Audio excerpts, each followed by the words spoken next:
ការប្រែក្លាយការលំបាកឲ្យទៅជាប្រយោជន៍ឬឱកាសនៅក្នុងជីវិតគឺជាសិល្បៈនៃការរស់ដ៏មានតម្លៃរបស់មនុស្សជីវិតមិនមែនរលូនទៅជានិច្ចនោះទេប៉ុន្តែវាប្រៀបដែលយើងឆ្លើយតបទៅនឹងបញ្ហាគឺជាអ្វីដែលកំណត់វាសនារបស់យើងខាងក្រោមនេះជាវិធីសាស្ត្រនិងការផ្លាស់ប្ដូរផ្នត់គំនិតដើម្បីបដូរឧបសគ្គឲ្យคล้ายទៅជាលៀបសក្ការៈ1បដូរទស្សនៈមើលបញ្ហាជាមេរៀនមិនមែនជាតនកម្មនៅពេលជួបការលំបាកកុំសួរខ្លួនឯងថាហេតុអ្វីបានជារឿងនេះកើតឡើងចំពោះខ្ញុំប៉ុន្តែត្រូវបដូរមកសួរថាតើរឿងនេះចង់បង្រៀនអ្វីដល់ខ្ញុំការបរាជ័យក្នុងអាជីវកម្មបង្រៀនយើងពីចំណុចខ្វះខាតនៃការគ្រប់គ្រងនិងយុទ្ធសាស្ត្រទីផ្សារការខកបំណងក្នុងស្នេហាឬទំនាក់ទំនងបង្រៀនយើងឲ្យស្គាល់ពីតម្លៃខ្លួនឯងនិងរបៀបជ្រើសរើសមនុស្សជុំវិញខ្លួន2ប្រើប្រាស់ឱកាសជាកម្លាំងចលករ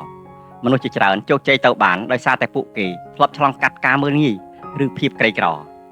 ចូលយកការលំបាកទាំងនោះមកធ្វើជាឆន្ទៈដើម្បីជំរុញឲ្យខ្លួនឯងដើរទៅមុខបានគំនិតណែនាំបំលែងអារម្មណ៍ខឹងសម្បារឬតូចចិត្តឲ្យទៅជាការបដិញ្ញាចិត្តដ៏មុតស្រួចក្នុងការអភិវឌ្ឍសមត្ថភាពខ្លួនឯងវិញការលំបាកជួយបង្កើតភាពធន់ក្នុងចិត្តសាច់ដុំមិនអាចរីកធំធាត់បានទេប្រសិនបើមិនបានឆ្លងកាត់ការលើកទម្ងន់ធ្ងន់ធ្ងរចិត្តគំនិតមនុស្សក៏ដូចគ្នាដែររាល់ពេលដែលអ្នកឆ្លងកាត់ការលំបាកម្ដងអ្នកកំពុងតែបង្កើនប្រព័ន្ធភាពស៊ាំផ្លូវចិត្តវានឹងធ្វើឲ្យអ្នកក្លាយជាមនុស្សរឹងមាំមិនងាយចោះចាញ់និងមានភាពហ្មត់ចត់ជាងមុននៅពេលជួបបញ្ហាបន្ទាប់ទៀត4ស្វែងរកឱកាសលាក់មុខនៅក្នុងគ្រប់វិបត្តិតែងតែមានឱកាសបង្កប់ខ្លួនជានិច្ចឧទាហរណ៍នៅពេលមានវិបត្តិសេដ្ឋកិច្ចឬការបាត់បង់ការងារវាអាចជាឱកាសល្អបំផុតក្នុងការចាប់ផ្ដើមរៀនជំនាញថ្មីៗដូចជាបច្ចេកវិទ្យាភាសាការលក់អនឡាញឬបង្កើតអាជីវកម្មផ្ទាល់ខ្លួនដែលអ្នកមិនធ្លាប់ហ៊ានធ្វើពីមុនមក5បង្កើតរឿងរ៉ាវជីវិតដ៏មានតម្លៃគ្មាននរណាម្នាក់ចង់ស្គាល់រឿងរ៉ាវរបស់មនុស្សម្នាក់ដែលជោគជ័យដោយងាយស្រួលគ្មានឧបសគ្គនោះទេរឿងរ៉ាវដែលល្អមើលនិងកំសត់កំរើកគឺជារឿងរបស់មនុស្សដែលធ្លាក់ដល់ចំណុចសូន្យហើយតស៊ូរហូតបានជោគជ័យការលំបាករបស់អ្នកនៅថ្ងៃនេះនឹងក្លាយជាប្រភពទឹកចិត្តដ៏មានតម្លៃសម្រាប់មនុស្សរាប់ពាន់នាក់នៅថ្ងៃអនាគតបើវចនៈជីវិតយើងមិនអាចហាមឃាត់ទឹកភ្លៀងធ្លាក់មកបានទេប៉ុន្តែយើងអាចរៀនរាំនៅក្រោមដំណក់ទឹកភ្លៀងបានចូលចាំថាការលំបាកគឺជាគ្រឿងផ្សំដែលធ្វើឲ្យជោគជ័យរបស់អ្នកមានរសជាតិកាន់តែផ្អែមនៅពេលដែលអ្នកជួបបញ្ហាចូលញញឹមរួចប្រាប់ខ្លួនឯងថានេះជាឱកាសដែលខ្ញុំត្រូវពង្រឹងខ្លួនឯងហើយភាពអាម៉ាស់គឺជាអារម្មណ៍មួយដ៏ខ្លាំងក្លានិងឈឺចាប់បំផុតសម្រាប់មនុស្សយើងម្នាក់វាមិនត្រឹមតែធ្វើឲ្យយើងបាក់មុខនោះទេប៉ុន្តែវាថែមទាំងនាំបំផ្លាញទំនុកចិត្តលើខ្លួនឯងថែមទៀតផងប៉ុន្តែនៅក្នុងចិត្តសាស្ត្រនៃការអភិវឌ្ឍខ្លួនភាពអាម៉ាស់គឺជាអាវុធសម្ងាត់ដ៏មានឥទ្ធិពលបំផុតប្រសិនបើយើងចេះបដូរវាឲ្យទៅជាកម្លាំងតស៊ូបាក់សីដែលហើរបានខ្ពស់ជួនកាលត្រូវទម្លាក់ខ្លួនឲ្យទាបបំផុតដើម្បីយកទម្ងន់ខាងក្រោមនេះជាយុទ្ធសាស្ត្រផ្លាស់ប្ដូរភាពអាម៉ាស់ឲ្យคล้ายទៅជាធម៌ពលជំរុញច្រានជីវិតរបស់អ្នក1ទទួលស្គាល់និងឈប់រត់គេចកំហុសឆ្គងដ៏ធំបំផុតបន្ទាប់ពីជួបភាពអាម៉ាស់គឺការព្យាយាមលាក់កំបាំងឬបន្ទោសអ្នកដទៃអ្វីដែលត្រូវធ្វើហ៊ានប្រឈមមុខនឹងវាប្រាប់ខ្លួនឯងថាមែនហើយខ្ញុំពិតជាបានធ្វើខុសបរាជ័យរងការមើលងាយមែនប៉ុន្តែវាមិនមែនជាចំណុចបញ្ចប់នៃជីវិតខ្ញុំទេនៅពេលអ្នកទទួលស្គាល់ការអាម៉ាស់នោះអ្នកនឹងលែងមានអំណាចជិះជាន់លើផ្លូវចិត្តរបស់អ្នកទៀតហើយ2បដូរភាពអាម៉ាស់ឲ្យទៅជាការបដិញ្ញាចិត្តវិធីសាស្ត្រសងសឹកដ៏ល្អបំផុតចំពោះអ្នកដែលមើលងាយឬធ្វើឲ្យអ្នកអាម៉ាស់មិនមែនជាការជេរប្រមាថត្រឡប់ទៅវិញទេប៉ុន្តែគឺជាភាពជោគជ័យដ៏ត្រចះត្រចង់របស់អ្នកពាក្យថាសម្ដីមើលងាយឬក្រសែភ្នែកឬអើងទាំងនោះមកធ្វើជាដំអិតសម្រាប់អ្នកសាងចណ្ដើរឡើងទៅលើរាល់ពេលដែលអ្នកហត់នឿយឬចង់បោះបង់ការតស៊ូចូលនឹកឃើញដល់អារម្មណ៍អាម៉ាស់មួយនេះដើម្បីដាស់តឿនខ្លួនឯងឲ្យប្រឹងប្រែងទ្វេដង3ស្វែងរកមេរៀនក្នុងភាពអាម៉ាស់ភាពអាម៉ាស់ភាគច្រើនកើតចេញពីកំហុសឆ្គងការខ្វះចន្លោះឬការមិនទាន់មានសមត្ថភាពគ្រប់គ្រាន់របស់យើងចូលវិភាគវាដោយយកចិត្តទុកដាក់តើហេតុអ្វីបានជារឿងនេះកើតឡើងតើខ្ញុំខ្វះខាតជំនាញឬចំណេះដឹងត្រង់ណាគំនិតណែនាំបំផ្លាញភាពអៀនខ្មាស់ឲ្យទៅជាការស្រេកឃ្លានក្នុងការរៀនសូត្របើអាម៉ាស់ព្រោះតែនិយាយភាសាបរទេសមិនត្រូវចូលបដូររៀនឲ្យពូកែបើអាម៉ាស់ព្រោះការងារមិនល្អចូលពង្រឹងជំនាញឲ្យមុតស្រួច 4ញែកទង្វើចេញពីតម្លៃខ្លួនឯងមនុស្សជាច្រើននៅពេលធ្វើរឿងមួយខុសហើយអាម៉ាស់តែងតែគិតថាខ្ញុំជាមនុស្សអសមត្ថភាពល្ងងខ្លៅនេះជាការវាយតម្លៃខ្លួនឯងជារួមការគិតដែលត្រឹមត្រូវទង្វើឬលទ្ធផលមួយនោះវាគ្មានតម្លៃមិនល្អទេប៉ុន្តែវាមិនមែនមានន័យថាខ្លួនខ្ញុំផ្ទាល់គ្មានតម្លៃនោះទេអ្នកគ្រាន់តែធ្វើខុសរឿងមួយមិនមែនជីវិតរបស់អ្នកខុសទាំងស្រុងនោះឡើយសរសេរសៀវភៅជីវិតវគ្គថ្មីចូលចុចចាំថាគ្មានវីរៈបុរសឬបុគ្គលជោគជ័យណាម្នាក់ក្នុងโลกដែលមិនធ្លាប់ឆ្លងកាត់ការខកបំណងឬភាពអាម៉ាស់នោះទេភាពអាម៉ាស់នៅថ្ងៃនេះគ្រាន់តែជាវគ្គកំសត់និងដុនដាបនៅក្នុងសៀវភៅជីវិតរបស់អ្នកតែប៉ុណ្ណោះសំណួរសំខាន់គឺតើអ្នកចង់ឲ្យសៀវភៅរបស់អ្នកបញ្ចប់ត្រឹមវគ្គអាម៉ាស់នេះឬចង់ឲ្យវាមានវគ្គ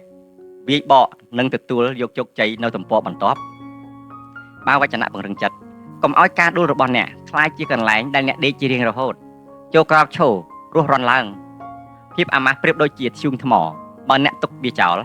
វាមានតែភាពខ្មៅកខ្វក់និងប្រឡាក់ដៃប៉ុន្តែបើអ្នកយកវាទៅឆ្លងកាត់ការសម្អាតនិងការតស៊ូដ៏ខ្លាំងក្លាវានឹងក្លាយជាគ្រាប់ពេជ្រដ៏មានតម្លៃមិនអាចកាត់ថ្លៃបានការតាំងចិត្តដើម្បីក្លាយជាមនុស្សពូកែនឹងមានភាពតស៊ូមិនមែនជាការគិតតែមួយផ្លេតឬធ្វើឡើងតាមអារម្មណ៍ឆេវឆាវមួយគ្រានោះទេប៉ុន្តែវាជាការកសាងទម្លាប់និងវិន័យផ្លូវចិត្តជារៀងរាល់ថ្ងៃខាងក្រោមនេះជាវិធីសាស្ត្រនិងជំហានជាក់ស្ដែងក្នុងការផ្លាស់ប្ដូរខ្លួនឯងឲ្យទៅជាមនុស្សពូកែនិងរឹងមាំ 1. បណ្ដោះផ្នត់គំនិតរីកចម្រើនមនុស្សពូកែមិនមែនកើតមកពូកែស្រាប់នោះទេប៉ុន្តែពួកគេជឿជាក់លើការអភិវឌ្ឍឈប់គិតថាខ្ញុំមិនឆ្លាតទេឬខ្ញុំធ្វើវាមិនកើតទេបដូរមកគិតថាខ្ញុំមិនតន់ចេះរឿងនោះទេប៉ុន្តែបើខ្ញុំប្រឹងរៀនខ្ញុំច្បាស់ជាអាចធ្វើវាបានចូលមើលឃើញភាពបរាជ័យ